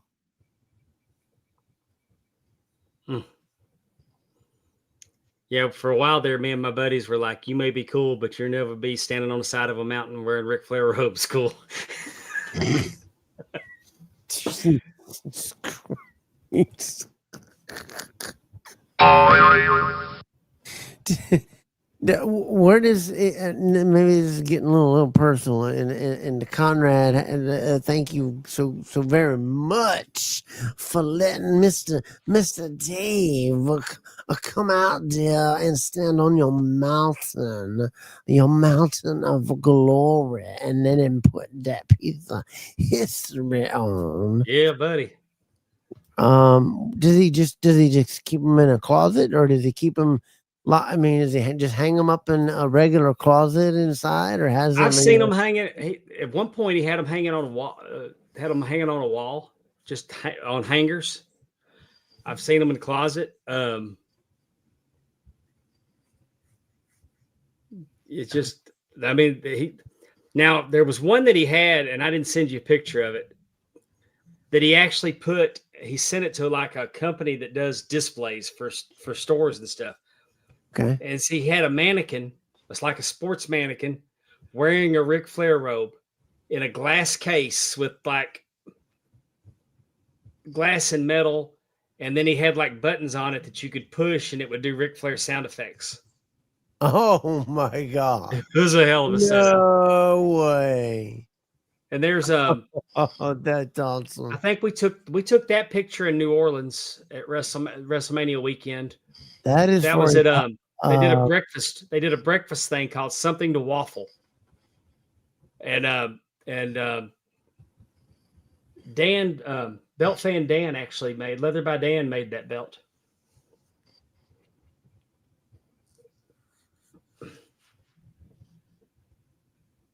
I'm just taking it all in as a ways of watching. And Right. Bruce, man, the first time I met Bruce Pritchard was in St. Louis. We met him at a pizza place that Cornette had told him about, and we had lunch with him. Right. And they were there to it was the Money in the Bank weekend, but they were doing a live show at the wrestling club there in St. Louis. Okay. And we didn't have anything to do that afternoon. And Conrad wasn't there yet because he blew a tire on the way up there. And so me and Bruce Pritchard and his daughter and Dave Silva and my wife, we went to the King Tut exhibit. Carl asked me, Dave, me and my wife were wondering why Conrad had all the Rick stuff. He got the big gold. He started out and he got the big gold belt, and then he saw like a Ric Flair robe for sale. And then it just kind of went from there. And he had all that Ric Flair stuff, but when he started dating Megan, she told him, said, "Hey, I like coming over, but I don't need my dad watching me the whole time I'm here."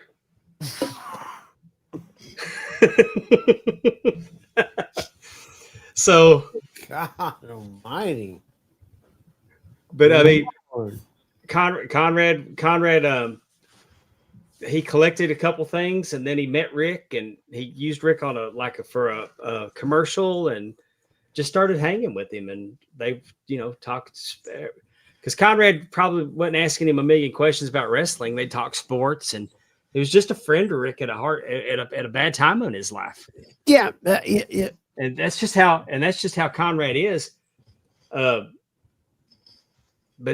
Christopher said because Conrad's married to one of Rick's daughters, but it had nothing to do with it. For one, Rick's not nostalgic or weepy about all of his memorabilia.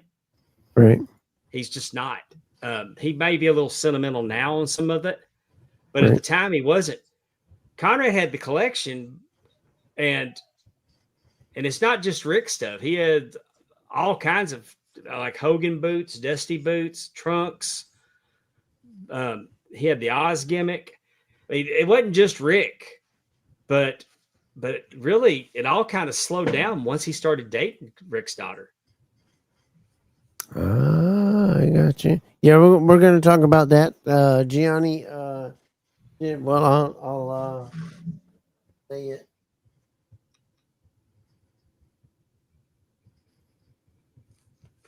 But I mean, it just. I don't know what I did with them. And he but had a lot of ECW stuff. ECW was his fandom, so he had a lot of ECW stuff. He had the ECW belt, the originals, and the signs off of the ECW arena, and he just collected on a larger level than most of us did. And he's still got a very, very impressive collection. It's just and it's they had Top Guy weekend this past weekend in St. Louis last weekend, and people were just able to walk up to tables and pick up the big gold, and he had several belts there. It's just not going to be in the cards for me. But real quick before we get into some more stuff, Gianni Martello, as he knows that I am a big Miami Dolphin fans, and I hate the new logo, and I have never bought anything with that new logo, and I never will. And he found some 3 old logos that were brand new with still the stickers on them. And he bought those, and he sent them to me. And I wanted to personally thank here live, Gianni, with a big heart. Thank you so very much for doing something that meant so very much to me. I'll never forget it. You got a good heart. You're a good person. Don't ever let anybody tell you that. And also want to thank our big guy, our big dude that sends us the good stuff. Our good stuff that you're gonna be doing something with there. Come on, Ethan. You're gonna say Stone Cold. Oh, man, my man, Stone Cold, man. That is one of the genuine dudes in the hobby. Like, I don't know. I gotta listen to people, man, that I love.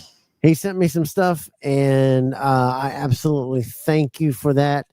It meant a lot, and yes, it will. Before I leave this earth, yes, it will be drank. It will be gone. It'll be in this thing. It'll be in this bladder. Whether it makes it out or not, I don't know. But I wanted to say thank you to for that before interrupting this power time. But I think it's something. It's not an interruption. I think it's something Dave can attest to. Is like you this hobby is you think you're collecting belts, but then he's a first-hand testament to it. You meet these people. Yes. You meet these people that you would have never met in a million years. Yeah. You would have never thought you'd have been friends with, that you would have never thought you'd have had relationships with. And these are some of the most genuinely nice, just great people. And it's like, I'm grateful that I found this hobby, and I found the people that I found in this hobby. Yeah. And, being able to do the show with Kev and, meeting the people we've met and doing the shows we've done, man, it's a phenomenal thing. And that's the way I look at it. That's why I love doing it. That's right. That's Ryan Davidson in the picture with me right there. And he was in the first match I ever refereed. Michael Davidson versus Michael Faith. God rest his soul. Did you ever have a picture of that match and you both signed it? Or signed the back of it, or just you don't have a no. That's well, at least you got a picture of you two together there. That I made it a point to get a picture with Ryan. I've got a picture in the ring with Michael Faith and Ryan Davidson from my first match, but I never thought, dude. When I got in, you didn't ask for pictures. You didn't ask, but I mean, I'm to the point now where I'll walk up and we're getting the pictures. It's become acceptable to get pictures because I'll take pictures of all these legends. Why don't I get pictures with these guys that I work with all the time that I love dearly, and it's an honor to work with them. We did a match where there was a busted table in the match, and I actually got half the table and took it around and had the locker room sign it.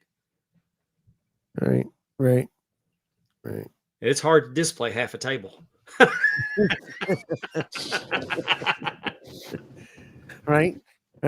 I mean, but it's this kind of stuff, and and that's why I say to people, I say, get into hobbies, get into knife collecting, gun collecting, get into certain these things, because you'll meet people, you'll meet friends, you'll meet people that have the same values and some of the same things that you like, and other things that just keep going. And I didn't know you like that, and you meet great people, and you make friendships with people that are thousands of miles. And then when you see them, and then you just run into them, and it's like you hadn't seen them in a long time, because we've all become friends online. But like if I go somewhere and there's a Reggie Hart or Brandon Lyles or Russ, it's Russ especially. I talk to Russ every day. That's why I goof on him so bad. And I'll see these guys, or like Roy. I'll run into Roy Rolex, and we get a picture every time we see each other. There you go. I think you can go deeper than that, because like there's a few guys in this hobby that like I've developed a tremendous relationship with, and like they know my trials and tribulations and what I've gone through, and they're genuine people that have been there for me, and that's like something I'll never ever like I don't take for granted. Like and you're like, oh, it's just an internet. No, it's different than that. When you wake up in the morning and you see these people at 5 a.m. sending you a text message to see how you're doing and making sure you're okay, And that's something that you don't get every day. Right. And that's what I'm forever grateful for. Yeah. And it is. And this picture right here, there was one, and I'm glad I found it. And I said to the wife, I said, this picture right here, Dave needs it. You need to take Dave. This is an iconic shot. Though your head right there through those ropes of two wrestlers, if you could get it zoomed in, just maybe a 1x1 of it, that's just an awesome shot. That's the shot. If you've got an extra that, and I'll pay you if you can make I want that picture signed. That's Send me that picture, Kev. Of a what's that? Send me that picture. I'm gonna draw it. I'm gonna animate it. You're gonna animate it? All right. My wife took that. My wife took that picture. She's got the raw file. I'll have her do it up like a promo pic. And the next Lost Art of Wrestling show that I'm going to work December 5th, I'll not only autograph it, but I'll get the two wrestlers to autograph it as well. Where is that going to be at? Mount Olive, Mississippi. I wish I could get. I wish I could get to there. I wish I could get to. But I just wanted to tell you, even for you, even if you zoomed in just as a 1x1 to where it's just to the midsection on the left and the midsection on the right, and you in that square with those two ropes, that is just from me, as from an artistic shot, that is dynamite. I just wanted to tell you that. Dynamite shot. Well, thank you. I'll tell my wife too, because I love it when she pulls the camera out. When you take pictures and you take them and you look through things and you're trying to get four objects in the foreground, and then you're trying to get through something and you're under something, or through a picture through where there's 2 feet and underneath, and you're looking up at the wrestler. It's just some of these pictures are just absolutely phenomenal that I looked through all day today, and were absolutely just stunning to me. And I loved them, and I loved looking through all these pictures. Well, thank you. And I didn't even get time to get through all of them, but I did want to show some of the autographed ones here. Let me get to these before we start to wrap up things, because I know, everybody's got to work, everybody's got a job, everybody's got a thing to do, things to do, and certainly Dave does here. But this was a really, really good shot here of some autographed memorabilia, if you want to talk about any of it here. Yeah, I've got those Steiner's grip and flip action figures that are autographed by both of them. There's in the middle there's Dr. Tom. It's the Heavenly Bodies action figure set. And I actually bought that from Dr. Tom at the Wrestling Hall of Fame in Waterloo, Iowa last year. And I sent it to Amy, and Amy got Stan Lane to autograph it. So now I've got it autographed by Tom and Stan. Then the other one up there was the Blackjacks. I've got it autographed by Wyndham. I need to get JBL to autograph it. Right. Is that a Buff Bagwell hat? It is. It looks, yeah, it nice. is. He sells those when he makes appearances now, and I got one from him. I got it right here. I'll show you. Yeah. You saw there's a picture of me and Buff. He came to Spring Hill, Louisiana, and worked a show, and before he lost his leg. Come on, put it on dancing. Now dancing for the ladies. You gotta take the shirt off, Dave. You gotta take the shirt off. Oh no, we can't do that. Because I'm not buff. I'm not buff, and it's old pasty white stuff. Oh my! Old pasty white out of sight. Stuff. Old pasty white stuff. A little too accurate there. I can't figure out how to put it down. headphones Come back on, on. now look at him. He's tearing stuff up for another Amazon order. And there was some more here.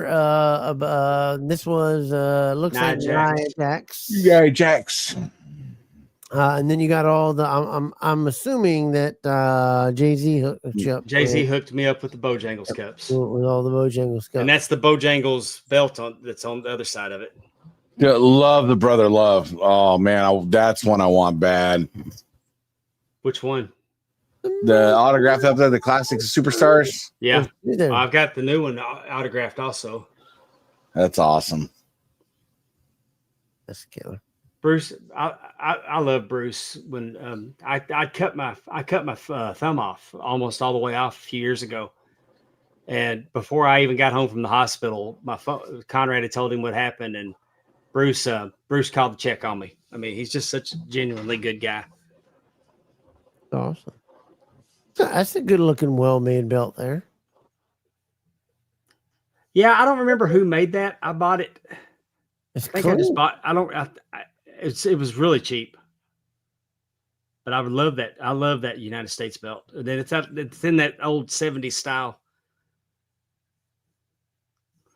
It's clean.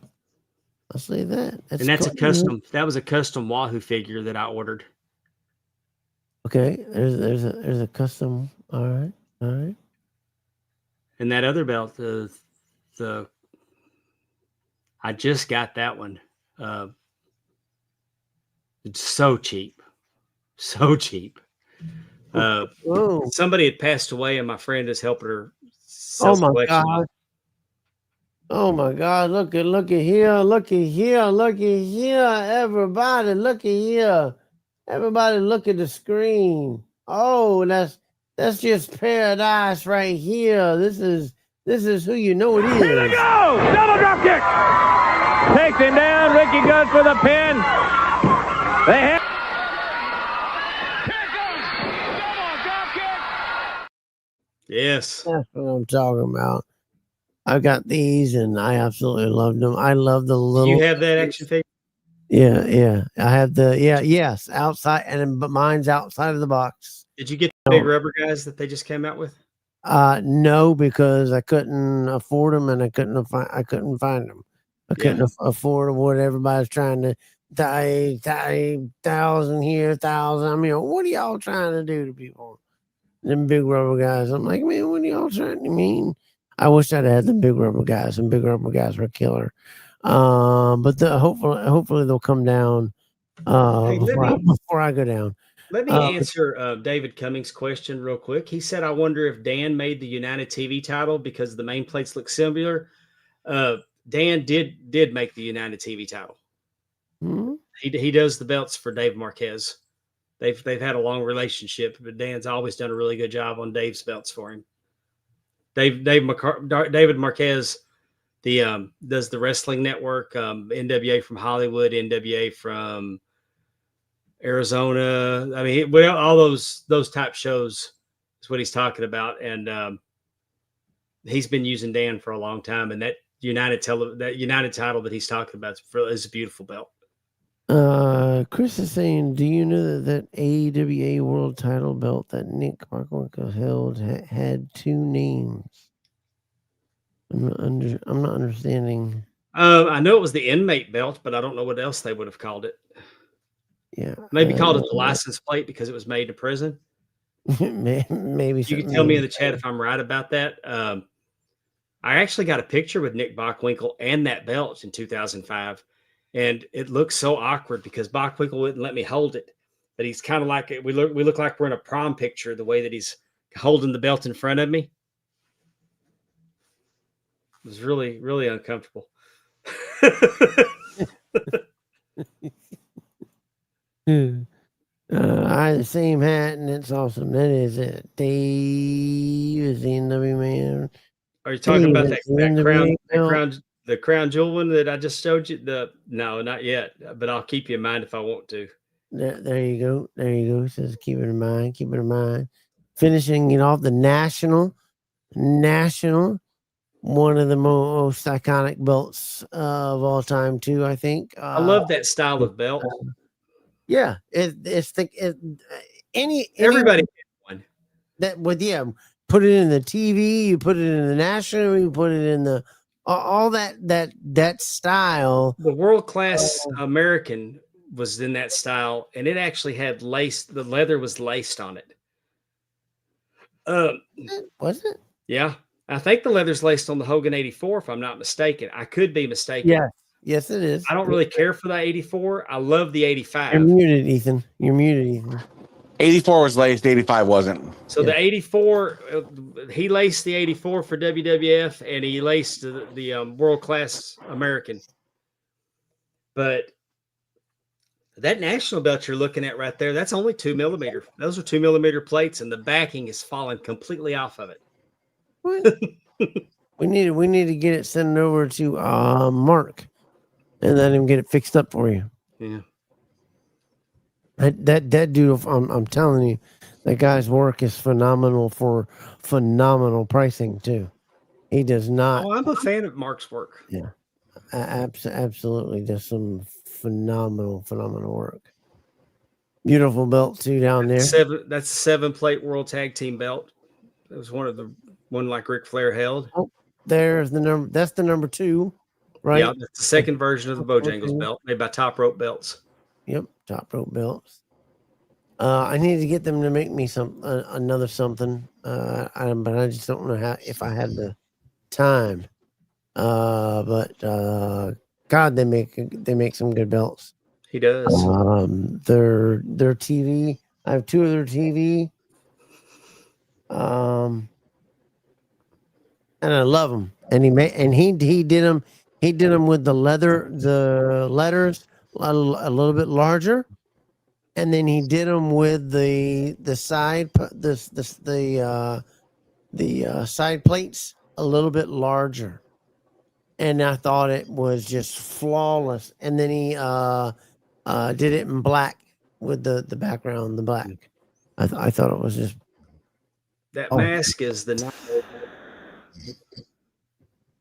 Oh, okay. He's an independent wrestler here in Mississippi. He's going to be hanging it up in December. God, look at all this! Look at this! If I spent the night, I'm gonna be in trouble because none of it's gonna be in the place it was when he woke up. so it's gonna. My wife found me those foam belts a few years ago. She what? She found those foam belts for me, so I put the command strips on them and stuck them to the. And see, that's where it gets good, is when the wife, she may not be into it and watch it and watch all the matches or whatever, but she knows you loves you, and she knows you loves it, and she's into it for you, and she gets you the things for gifts or this, that, the other. That's when you know you got a good one. That's a good wall right there. Look at the wall of those champions. God Almighty. Yeah, that's on my Ric Flair wall. I've got 267 square feet in this room. Ethan, you got anything up? We got 4 minutes here to wrap up. Anything you want? No, I'm just, it's one of those cool things. Just like a lot of it's retrospect, but when you start from this little kid that just watches wrestling to as a grown adult, and Dave can look back and be like, yeah, that's damn, I Ric Flair wall. I've accomplished a lot, and I've done a lot, and I've seen a lot, and still got more to come too. Though that's the whole thing. You still got gas left in the tank. There's that Muhammad Ali pictures up at the top there. In the top right. Yep. And then I actually got the Muhammad Ali versus Superman action figures. And then there's a Sports Illustrated at the top right that's personalized to me. He was at Dillard's on a tour with his Muhammad Ali cologne, and he was still. I mean, he was slower getting things out, but his mind was still sharp. Right. Somebody had taken pictures, and they were showing them to him, and he could tell you about the pictures. But he autographed it to David from Muhammad Ali in November of '87. Is that a real? It's got to be real. The gorilla position. I took that off the wall at Ric Flair's last match. Yeah, I took it down off the wall and put it in my bag. Yeah, I would have done the same thing. You are a smart man. Got the brains. Look at all these My things. wife did the world class ring for me. She also did that Jim Crockett Promotions Ric Flair last match ring. She uses her vinyl machine and refits rings. That's my Charlotte Flair wall. Getting back into her. You could see when she first came back, she was a little bit slow. Now getting back into it, getting that strength back, getting that look back, getting that punch back. She's looking good. She looks like she's having fun. Again, yeah. Yeah. Yes. That's what was missing. From a lot of the other things, I think up to the injury. And sometimes those things can lead to injuries when your focus is not where it needs to be. Remember that, kids. I caught that DXT shirt at Saturday night's main event in Dallas in 2006. No. Triple H and Shawn Michaels against the Spirit Squad, the entire Spirit Squad. You can see it on. I had the world class belt with me on the front row. You can see me catch the shirt and put it on. He put it on, man. Ain't nobody getting it off of me. I was smart. Put it on. And I caught that's our Truth shirt that I caught here in Jackson at a house show. That man is a treasure to wrestling. A treasure to wrestling. Oh yeah, I like that dude. I really like that dude. He's the only reason I bought that 24/7 belt. It was to put it with my shadow box of his shirt. Yep, look at that. We saw this one when we began, all the way back around to the beginning of all the pictures. Dan Comiskey did the custom leather on that United States belt up there to make the flag. He did the red, white, and blue leather to make it look like the plates were bleeding off into the leather. Right. Those are my Road Warriors. My Hurricane, just I got Athena. I've known Athena since she started. Right. We used to play. Me and her husband, now her husband. We all used to play flag football every Tuesday night with the wrestlers. Right. Well, Dave, I'm gonna let you get out of here and in business with us. I thank you so much for just spending the whole 2 hours. I wanted to spend the whole 2 hours and learn about you. There were some things that I wanted to know before I got out and got off on the road out of here. And I wanted to know some things. You're a great guy, and you've done a lot of things to help me and to try to help me also too. Hopefully maybe that might work, that might not work, but I thank you for being a good guy in the hobby and all the great things that you do for people and the interviews, the show, what you're doing with your show, and you guys got to catch it. There's a lot of other things that he does that I can't even get into when I talk about his stuff that he does. But if you will just go to Mark Out Moments YouTube page, you will find it all there. And his main podcast, Talking Wrestling, every Tuesday with Pondwater Dave. And we're pivoting on that, and we're gonna talk more wrestling. We're still gonna do occasional interviews, but I think me and Amy just really like to just talk about wrestling and dig in some things. And if y'all would go to markoutmoments.net, it'll take you to our YouTube page. Subscribe, but check out, if you don't check out anything else on our page, I've got a series called That Boy Was Busy. Yes. Where I do a 30-day snapshot of a legend working the territories. And it's just neat. Like when I do Ric Flair and he does 26 matches in 31 days. Rock and Roll Express. Yeah, I need to. Yeah. And I'm just the longest episode I got on there is like 9 minutes. So they're quick listens. They're a lot of fun. Yeah, they are. And I want to thank you for having me on. You guys, and I tell everybody that this is the most well-produced show on the internet. You do a great job, dude. Man, I appreciate that, dude. I encourage everybody to support independent wrestling in your area. It's the stars of tomorrow that you can see today. Support good people doing good wrestling. I can't thank y'all enough for having me on. I'm humbled that you invite me on your show. The good part about being old is I got a lot of stories. And we love hearing them. We love hearing them. And I think I need to start doing a segment where it's story time with Dave, and Dave comes on for 15 minutes and tells a 15-minute story. Anytime you want me, just let me know if I'm available. If I'm available, I'm yours. I love doing this. I tell people I do, and when podcast is not fun for me anymore, I'm gonna quit doing it. Yeah, I sure don't do it for the money. Well, I've told everybody here I'm doing mine until the bricks fall off or I can't anymore. I'm keeping the train going. The train's running behind me till the train can't push me anymore. I'm gonna keep doing mine. I love what y'all do. I hate that a lot of nights I can't listen to it live. That's right. That's right. If I got it from a sporting event with the grandkids, or I've booked on a show, but y'all keep doing what you're doing, Kevin. I love you, and I pray, and we're praying for you. I appreciate that. We pray for you, and just know that you're loved, and we're pulling for you. I appreciate that, and thanks for all the pictures and all the hard work you do, and much more success. Yes, BD. Make sure you shoot me your address. I'll drop you some bell hangers in the mail. Man, I appreciate it.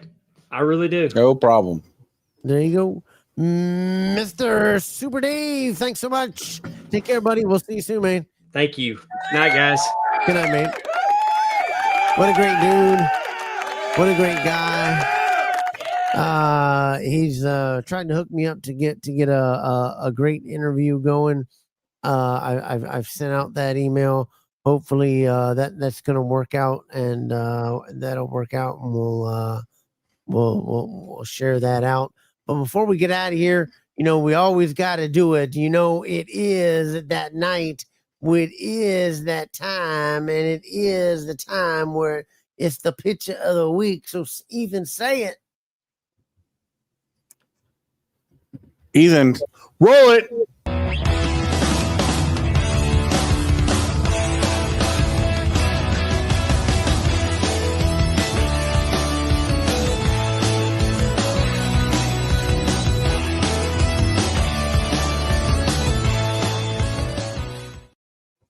And this bell picture of the week comes from say that first word up there. I don't want to get it wrong. Carlito Smith. CJ. Carlito Smith. Congratulations on your picture of the week. He was happy to get that belt in. He was certainly happy to get it in. He, man, that looks good with that backdrop with it and bouncing off that rope. Good looking editing there. Good job, guys. Beautiful belt there. Congratulations to that. Enjoy that belt, and congratulations on the DDK picture of the week.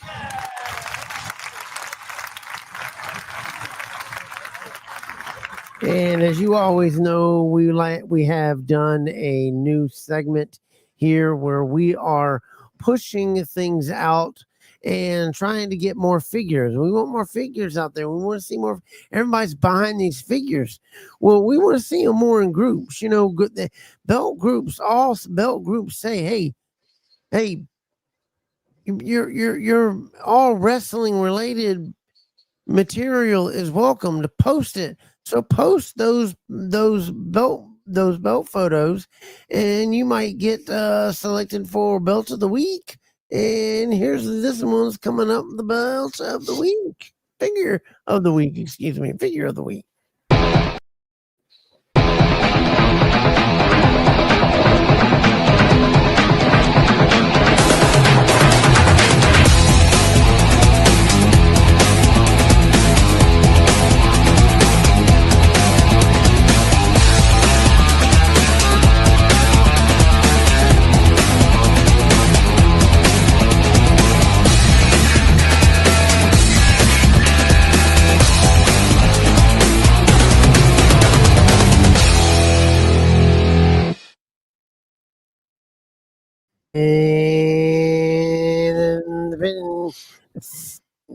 figure.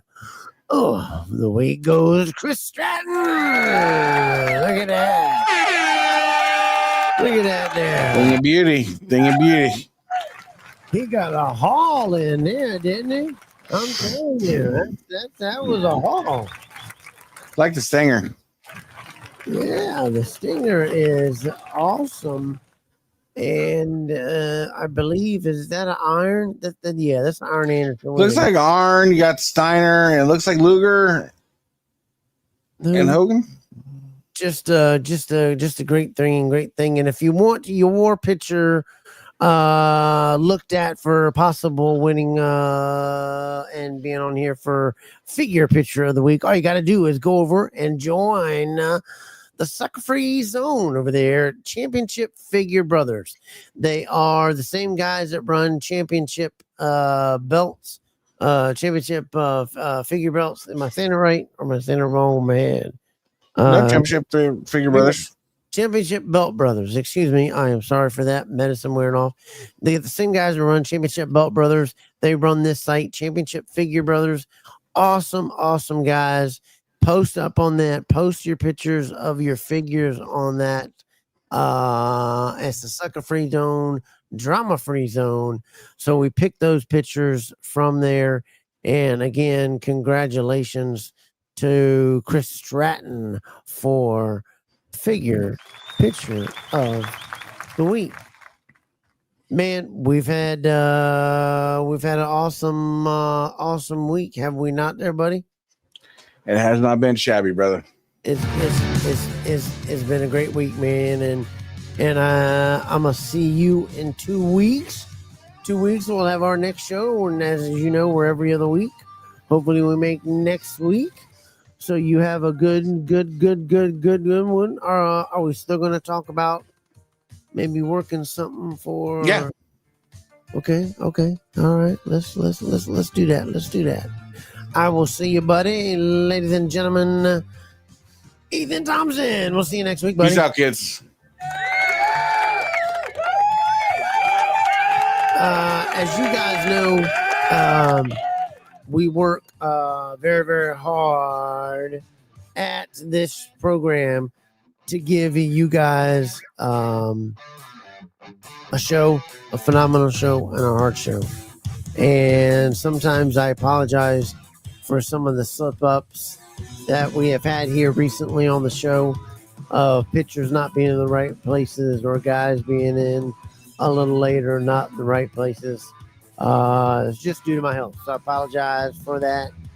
I thank you guys for tuning in tonight. What a show we had. Thank you so much for coming on this show and doing it up right.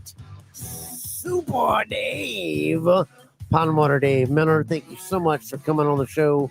Congrats to the winner of the Belt of the Week, Carlito Smith. And for the figure of the week for Stratton, thanks to you guys for doing that. Also, check out Marked Out Moments and Talking Wrestling. And don't forget, every Thursday night, those guys over at Spanning the Globe, they're every week, 8 p.m. Eastern. Check them out. And also, don't forget, check out at C4AuthenticBelts.com. Taking you back to like it's 1986. I love each and every one of you. Go pour your little glass of drink. Say a little prayer. Be thankful for everything you have in your life. Make sure you always remember to stay kind. Stay humble. And we'll see you in 2 weeks. Right back here on Double Dropkick Saturday night. Good night, everybody. See you soon.